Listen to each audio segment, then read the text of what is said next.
Coach, you guys promised us 18 innings. You kind of gave it to us in an unconventional way. Just maybe take us through the emotions of the day. That's funny. That's exactly the message I said between games. I said, my message before was, 18 innings at a minimum, and this is what SEC baseball is. It's you got to ride the waves. When you're hot, you got to take advantage of it. You can't carry anything over to the second game. Our guys did a great job. It's historically very tough to sweep doubleheaders, just because human nature just allows you to kind of just take a step back and feel a little bit more satisfied. But I credit our guys. They battled all day, and it took a little bit of a unique, different finish there at the end. But they just kept playing baseball. They had fun today. They were with each other, and they battled. So it was cool. Robbie, you've had some tough outings from your bullpen the last couple of weeks, and today they were lights out, especially in this game. 7 2/3, I think, scoreless. What did you see from the effort from those guys, especially whenever the offense had kind of gone cold there in the middle innings? Well, I think it's just back to the basics: command of the ball, controlling counts. We talked a lot lately about elevating the fastball, but also pitching at the bottom of the zone. You got to be able to pitch at both height levels, and Nate did that today. Ryan did that today. Luke always does it. It's just one of those things where we need a little bit of a refresh, and it's nice to see those guys, especially Ryan and Nate, there in the second game, get into a rhythm. Sam. No, it's a small sample size, but 3-0 since you took over, 2 run-rule wins. Have you just noticed anything different, maybe in the demeanor of the team or just the approach of this week? I mean, we're playing good. We're playing good in all 3 phases. I'm pleased with how we're swinging the bat. I'm pleased with how we're defending. Robbie, like you said, our bullpen's been a little bit better here the last couple of days. So I haven't really noticed anything different other than it seems like the guys are flying around and playing well together. Robbie.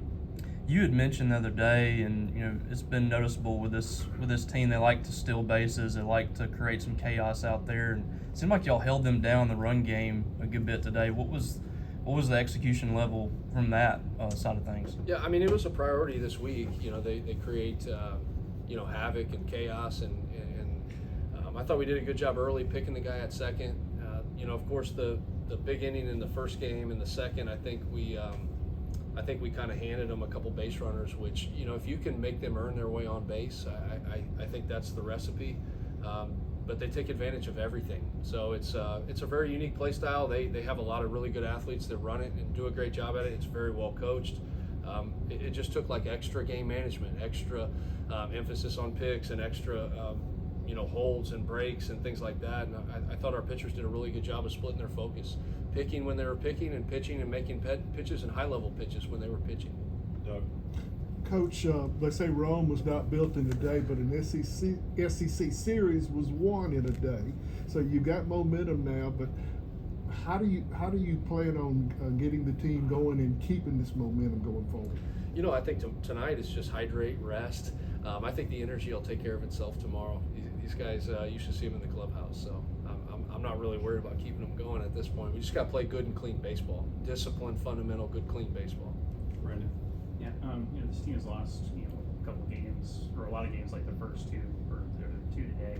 Even the first game was close for for most of it. Just to see this team have a reversal of fortunes and come up clutch at times tonight. Just how did it feel to see that? It was great.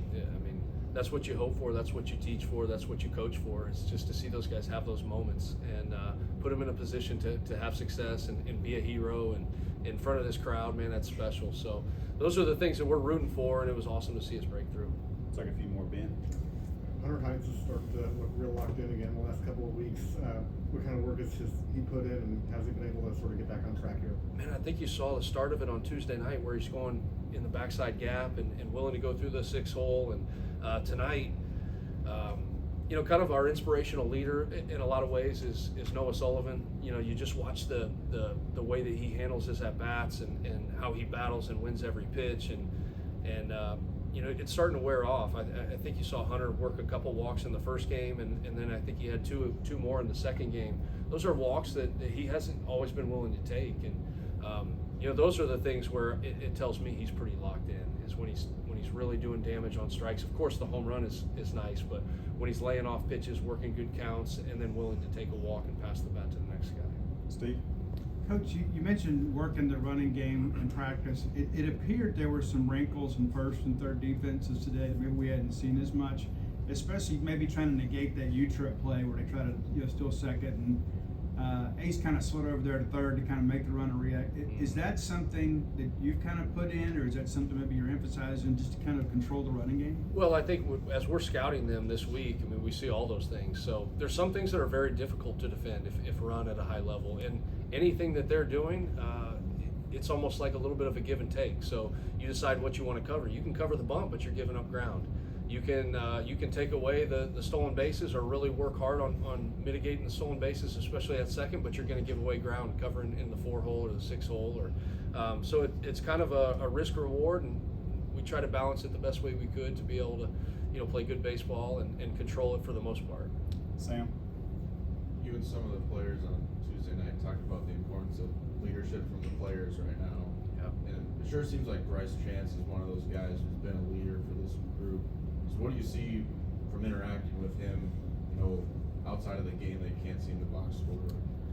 I mean, it's just the way he comes to work. I mean, it's lead by example. It's dedication. He's sweated a lot for this program and put in a lot of work, and he cares more than anybody. He was it just to see him play with the emotion that he plays with, and I think his comments on Tuesday night were spot on as far as what we want to do and what we want to accomplish as a team, and he embodies those things. It's not just him sitting up here talking about it. It's how he prepares, how he holds his teammates to the same standard, and it's just nice to have leaders like that. Last question, Robbie. On that at bat from Joe, they called him out. What was the explanation on that? I didn't see what the call was. So What pitch clock violation. Oh, Pitch okay. clock violation. I thought he was going to his eyes, kind of like trying to get something out of his eyes. They didn't see it that way, and it just is what it is. See, I'm on.